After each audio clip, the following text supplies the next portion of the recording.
অজুতে আমাদের যে সমস্ত ভুল ত্রুটিগুলো সচরাচর হয়ে থাকে সে বিষয়ে সামান্য কিছু কথা আর্জ করার এরাদা রাখি, ওয়া মা তাওফীক ইল্লা বিল্লাহ। তার ভিতরে 1 নম্বরের ভুল হলো, যেটি আমাদের হয়ে থাকে অজুর ক্ষেত্রে অনেকেরই, সেটা হলো বিসমিল্লাহ পাঠ না করা। অজুর শুরুতে কি পাঠ করতে হয়? বিসমিল্লাহ। আপনি যখন হাত ধুয়ে তো অজু শুরু করবেন, 2 হাতের কবজি 2 হাতে অজু শুরু করবেন না, প্রথম কাজ, তার আগে আপনি কি করবেন? বিসমিল্লাহ। বিসমিল্লাহ বলে হাত ধুয়ে তারপর অজু শুরু করবেন। বহু লোক আছি আমরা, অজুখানায় ওই গল্প করতেছি, আড্ডা মারতেছি, কথাবার্তা বলতেছি, এই বলতে বলতে অজু শুরু করে দিচ্ছি। তাহলে বিসমিল্লাহ কখন পড়তেছি? বিসমিল্লাহটা অনেক সময় অমনোযোগিতার কারণে, অবহেলার কারণে, অন্যমনস্কতার কারণে বিসমিল্লাহটা অনেক সময় আমরা বলতে ভুলে যাই। অথচ এই বিসমিল্লাহ পাঠ করা অজু শুরুতে অনেক বিশেষজ্ঞ আলেমের মতে ফরজ। অনেকে বলেন বিসমিল্লাহ পাঠ না করলে অজুই হবে না, আপনি যদি ভুলে বাদ দেন অজু হলো না। যদিও সংখ্যাগরিষ্ঠ ওলামাদের মতে এটা না, তাদের মতে বিসমিল্লাহ পাঠ করা এটা অজুর সুন্নাহ। এটা হলো অজুর কি? সুন্নাহ। এটা আপনি যদি বিসমিল্লাহ বলে যদি অজু শুরু করেন, তাহলে অজুটার ভিতরে পূর্ণাঙ্গতা আসলো। অজুটার ভিতরে কি আসলো? পূর্ণাঙ্গতা আসলো। অজুটার ভিতরে অজুটা আপনার হৃষ্টপুষ্ট হলো। এই অজুতে ইনশাআল্লাহ আপনার সালাত পূর্ণাঙ্গ হবে, যে সালাত আপনাকে জান্নাতে নিয়ে যাবে ইনশাআল্লাহ। দ্বিতীয় যে ভুলটি হয় ভাই, 100-তে 99 জনের বলবো, তার চেয়ে বেশি হতে পারে, 1000-এর ভিতরে 10 জন মানুষের হয় কিনা আমার সন্দেহ আছে, না এই কাজটা সঠিকভাবে করতে পারি না। সেটা হলো অজুর সময় মিসওয়াক করা। অজুর সময় কি করা ভাই? মিসওয়াক করা। এটি এত গুরুত্বপূর্ণ সুন্নাত যে নবী সাল্লাল্লাহু আলাইহি ওয়াসাল্লাম বলেছেন, বুখারীর হাদিস, লাউলা আন আশুক্কা আলা উম্মতি লা আমারতুহুম বিসওয়াকি ইনদা কুল্লি ওযু। বুখারীর হাদিস। নবী সাল্লাল্লাহু আলাইহি ওয়াসাল্লাম বলেন, আমার উম্মতের জন্য যদি কঠিন না হতো, তাদের জন্য কষ্টের কারণ না হতো, তাহলে আমি তাদেরকে বাধ্যতামূলক করে দিতাম, ফরজ করে দিতাম কি? প্রত্যেক অজুর সময় মিসওয়াক করা। প্রত্যেক অজুর সময় মিসওয়াক করা, এটা বাধ্যতা করে দিতাম যদি তাদের কষ্টের কারণ। কারণ বাধ্যতামূলক করে দিলে তখন এটা তাদের জন্য, প্রতি ওয়াক্তে মিসওয়াক করাটা তাদের জন্য বাধ্যতামূলক হয়ে গেলে এটা ছাড়া অজু হতো না, তখন তারা বিপদে পড়ে যেত, বেশি কষ্ট হয়ে যেত। অজুতে যদি এখন মনে করেন 10টা 15টা 20টা ফরজ নবী সাল্লাল্লাহু আলাইহি ওয়াসাল্লাম ঠিক করে দিন, তাহলে 20টা 15টা 20টা 25টা ফরজ আদায় করে অজু করা একটু কষ্ট হয়ে যেত না? 5 বার দৈনিক একটু আমাদের জন্য ঝামেলা হয়ে যেত কিনা? নবী সাল্লাল্লাহু আলাইহি ওয়াসাল্লাম সেদিকে লক্ষ্য করে আমাদেরকে কি করলেন না? সহজ করে দিলেন, অর্থাৎ ফরজ করলেন না। তার মানে কি করলেন? সুন্নাহ এর অন্তর্ভুক্ত করলেন। কিন্তু তার হাদিস থেকে, তার বক্তব্য থেকে বোঝা যায় যে অজুর সময় মিসওয়াকের গুরুত্ব তার কাছে কত বেশি ছিল। নবী সাল্লাল্লাহু আলাইহি ওয়াসাল্লামের কাছে অজুর সময় মিসওয়াক করার গুরুত্ব কত বেশি ছিল, সেটা এই হাদিস থেকে বোঝা যায় কি যায় না? তিনি চাইছেন আমাদেরকে অজুর সময় মিসওয়াকের নির্দেশটা বাধ্যতামূলক করতে। শুধু করেন নাই কেন? আমাদের কষ্টের দিকে লক্ষ্য করি। এই হাদিস থেকে নবী সাল্লাল্লাহু আলাইহি ওয়াসাল্লাম যে চাচ্ছেন মনে প্রাণে আমরা যেন অজুর সময় মিসওয়াক করি, এটা বোঝা যায় কি যায় না? অজুর সময় মিসওয়াক কখন করবেন, এটা নিয়ে ওলামাদের 2টি মত পাওয়া যায়। বেশিরভাগ ওলামাদের মত এবং বিশুদ্ধ মত হলো কুলি করার সময় আমরা মিসওয়াক করব। কুলি করার সময় আপনি বিসমিল্লাহ বলে হাত ধুলেন, এরপরে কুলি করলেন। মিসওয়াক করতে হবে এভাবে, সোজাসুজি, উপরে নিচে না, পাশাপাশি, ঠিক আছে? মিসওয়াক দিয়ে এভাবে আপনি খুব বেশি সময় করার দরকার না, একটা ঘষা দেন উপরের মাড়িতে, আরেকটা ঘষা দেন নিচের দাঁতে, দিয়ে এবার একবার কুলি করে ফেলান, ঠিক আছে? আবার মিসওয়াক দিয়ে একটা ঘষা দেন, আবার একটা ঘষা দেন, আবার কুলি করে ফেলেন। এভাবে 3 বার মিসওয়াক করেন, 3 বার কুলি করেন, বাস সুন্নাত আদায় হয়ে গেল। কথা কি বুঝাতে পারছি? আল্লাহ তাআলা আমাদের সকলকে তৌফিক দান করেন। প্রিয় ভাইরা, তাহলে ওযুর মধ্যে আমাদের যে খুঁতগুলো আছে আমি সেগুলো ধরা দেওয়ার চেষ্টা করছি। একটা বড় খুঁত, যে খুঁত থেকে আমরা বেশিরভাগ লোকই মুক্ত নই, সেটি হলো মিসওয়াক বিহীন ওযু। লক্ষ্য করবো তো ইনশাআল্লাহ। আল্লাহ আমাদেরকে আমলের তৌফিক দান করেন। একান্ত না থাকলে আঙ্গুল দিয়ে করলেন, কিন্তু আপনি নিয়মিত আঙ্গুল দিয়ে করলেন সেটা না, মিসওয়াকই করা উচিত। 3 নম্বর যে ভুলটা আমাদের হয়ে থাকে সেটা হলো কুলির মধ্যে। কি ভুল হয়? কুলিটা যেভাবে করার কথা সেভাবে আমরা করি না। হাদিসে কুলির বিষয়ের নির্দেশ এসছে, সেটাকে বলা হয়েছে মদমাদা। মদমাদা আরবি শব্দ, এটার বাংলা অর্থ হয় কুলি করা বা কুলকুচি করা বা কুলকুচা করা। এই কুলি বা কুলকুচা এটা হলো মুখের ভিতরে আপনি হাতের কোষে করে পানি নিয়ে মুখে নাড়বেন, এরপরে ফেলবেন, আবার হাতে নিবেন, কিছু সময় নাড়বেন, 1 সেকেন্ড হোক 2 সেকেন্ড হোক, এরপরে ফেলবেন। এটা হলো কুলি বা কুলকুচা। আমরা বেশিরভাগ সময় এরকম করি আলহামদুলিল্লাহ। যখন ব্যস্ত থাকি, যখন হুলস্থুল থাকে, কোনো সময় কোনো কাজের তাড়া থাকে, তখন অনেক সময় আমরা কি করি? হয় কি না হয় না? মুখে নিলাম আর ঢাললাম, মুখে নিলাম আর ঢাললাম। আমি জানি না আপনাদের হয় কিনা এরকম। আমি দেখছি এরকম অনেক সময় হয়। আপনারা একমত কিনা?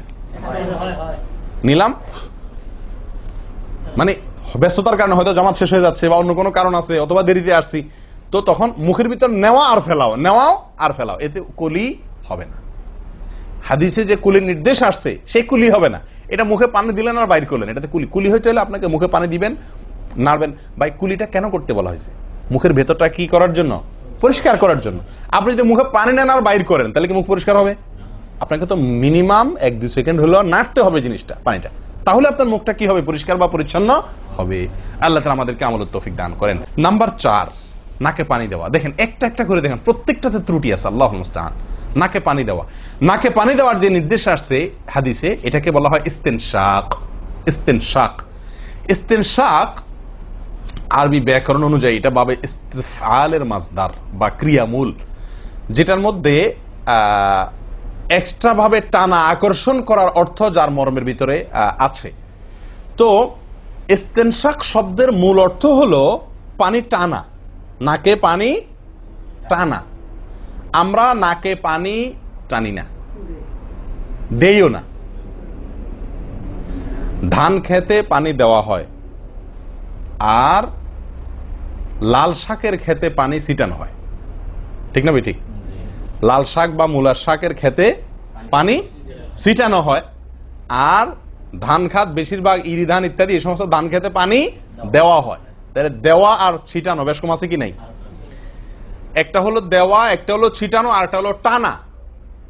টানা হলো এ ক্লাসের অজুতে নাকে পানি টানবেন, বি ক্লাসের অজুতে নাকে পানি দিবেন, থার্ড ক্লাসের অজুতে নাকে পানি ছিটাবেন।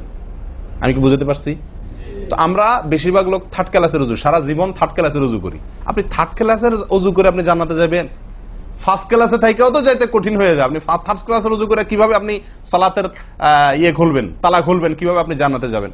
অতএব ভাই, এই নাকে পানি দেওয়ার বিষয়ে সাবধান থাকতে হবে। দেখুন, নিয়ম হলো আপনি হাতের কোষে পানি নিয়ে নাকে ধরলেন, নাকে ধরে হালকা কি করবেন? টান দিবেন, হালকা টান দিবেন, হালকা টান। কারণ একটু জোরে টান হয়ে গেলে সেটা কি হয়ে যাবে? নাকের তালু তো উঠবে, আপনার কষ্টের কারণ হবে। শরীর তো আপনাকে কষ্ট দিতে চায় না। নাকে পানি দেওয়ার উদ্দেশ্য হলো নাকের ভেতরের যে ময়লাগুলা, ধারে কাছে যে ময়লাগুলো আছে, এগুলো যেন পরিষ্কার হয়ে যায়। আল্লাহর দরবারে দাঁড়াবো পরিচ্ছন্ন হয়ে, পবিত্র হয়ে। এটা যদি আপনি করতে কষ্ট হয়, টান দিলে, আপনি আস্তে টান দিলেও উপরে উঠে যায়, তো দরকার নেই। তাহলে আপনি কি করেন? নাকে পানি দেন। নাকে পানি কিভাবে দিবেন? নাকটাকে অন্তত পানির মধ্যে কি করে রাখেন? চুবাই রাখেন। যতদূর সম্ভব ততদূর পানিটা, এই নরম অংশটা তত নিতে হবে, আপনি উপরে উঠানোর দরকার নেই। আমি কি বুঝতে পারছি?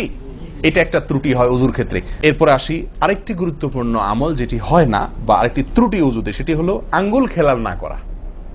অজুতে কি না করা? আঙ্গুল খেলাল না করা। আঙ্গুল খেলাল হলো হাত এবং পায়ের আঙ্গুলের যে চিপাগুলো আছে, এই চিপাগুলোতে পানি পৌঁছানোর জন্য, পানি পৌঁছানোটা নিশ্চিত করার জন্য কি করতে হবে? এক হাতের আঙ্গুলকে অন্য হাতের আঙ্গুলের চিপায় ঢুকায়া এভাবে কি করতে হবে? একটু হালকা নাড়তে হবে, যাতে করে জায়গাটাতে, চিপাটাতে পানি গেছে এটা কারণ এই চিপাগুলোতে পানি নাও যেতে পারে শুকিয়ে থাকার কারণে। তা আপনি যদি একটু নাড়া দেন পানির ভিজা আঙ্গুল দিয়া, তাহলে ইনশাল্লাহ ওখানে পানি পৌঁছানোটা মোটামুটি নিশ্চিত হয়ে যাবে, ঠিক না ঠিক? পায়ের আঙ্গুল কিভাবে করবেন? পায়ের আঙ্গুল তো আর এক আঙ্গুল অন্য পায়ের আঙ্গুল ঢুকাতে পারবেন না। সেটা করবেন হলো, অন্য হাদিসে আসছে, এই যে কোনোই আঙ্গুল আছে না, কোনোই আঙ্গুল দিয়া সব চিপাগুলোতে কি করবেন? ঘষা দিবেন। কোনোই আঙ্গুল দিয়া আপনার সব পায়ের আঙ্গুল চিপাগুলোতে ঘষা দিবেন। ভাই, আরেকটি বড় ভুল, এটাও বিশাল বড় ভুল, সেটা হলো পানি অপচয় করা। পানি অপচয় করা, আল্লাহ মাফ করেন, এটা থেকে মুক্ত আমরা কেউই না বোধ হয় এই যুগে। পানি অপচয় অজুর সময়। ভাই, আমাদের অজুতে কত পানি লাগে? আপনি যদি, আমরা তো বেশিরভাগ লোক এখন ট্যাপে উজু করি না, আপনি যে ট্যাপটা ব্যবহার করেন, ওই ট্যাপের নিচে যদি একটা কি রাখেন, বালতি রেখে দেন, আপনি অজু করার শেষে লক্ষ্য করে দেখেন, একটা খালি বালতি যদি রাখেন, কি পরিমাণ পানি পড়বে আনুমানিক? প্রায় এক বালতির মতো হয়ে যাবে না? 50-100 জন লোকের অজুর পানি এটা। নবী সাল্লাল্লাহু আলাইহি সাল্লামের অজুর পানির পরিমাণটুকু হাদিসে আসছে। ভাই, এক গ্লাস পরিমাণ পানি দিয়ে তার কি হয়ে যেত? অজু হয়ে যেত। এক গ্লাস পানির প্রয়োজন হতো না নবী সাল্লাল্লাহু আলাইহি সাল্লামের অজুতে, গোটা অজুতে। আর সেখানে এক গ্লাস তো আমাদের শুধু কিসেই লাগে? হাত ধুতেও এক গ্লাস হয় কিনা সন্দেহ, এক হাতেও হয় কিনা এক গ্লাস ধুতে সন্দেহ। ভাই, হাসির বিষয় না, এটা খুব জঘন্য অপরাধ, জঘন্য অপরাধ। আল্লাহ সুবহানাহু ওয়া তাআলা কোরআন কারীমের ভিতরে কি বলেছেন? ইন্নাল মুবাযযিরিনা কানু ইখওয়ানাশ শায়াতিন, শয়তানের ভাই। হারাম পানি অপচয় করা। সবচাইতে উত্তম, সবচেয়ে ভালো হয় ভাই আপনি যদি সম্ভব হয় বদনা বা কোনো জগ ইত্যাদিতে, মগ ইত্যাদিতে আপনি উজু করেন, সবচাইতে ভালো। টেপের মধ্যেই বেসিনে একটা মগ রেখে দিলেন, ওইটা দিয়া ঢেলে ঢেলে আপনি উজু করেন, তাহলে পানি অপচয় হওয়ার সম্ভাবনা সবচাইতে কম। ট্যাপ ছেড়ে দিয়ে যে আমরা উজু করি, আমরা যেভাবে উজু করার কথা বলছি, এই যে মেসওয়াক করতে হবে, এরপরে কুলি করতে হবে, নাকে পানি দিতে হবে, আবার নাক ঝাড়তে হবে, এই কাজগুলো করতে একটা গ্যাপ হয় না? গ্যাপ, এই গ্যাপের সময় যদি আপনি টেপে উজু করতেই হয়, তাহলে গ্যাপের সময় টেপ বন্ধ করতে হবে। প্রচুর পরিমাণ পানি আমরা অপচয় করি উজু করার সময়, যেটা আমাদের উজুর সৌন্দর্যকে নষ্ট করে, উজুর গুণগত মানকে নষ্ট করে দেয়। আসুন সুন্দরভাবে উজু করার স্বার্থে এই ভুলগুলো থেকে মুক্ত থাকার চেষ্টা করি। আল্লাহ তাআলা আমাদের সকলকে আমল তৌফিক দান করেন। ওয়া আখিরু দাওয়ানা আলহামদুলিল্লাহি রাব্বিল আলামিন। আসসালামু আলাইকুম ওয়া রাহমাতুল্লাহি ওয়া বারাকাতুহু।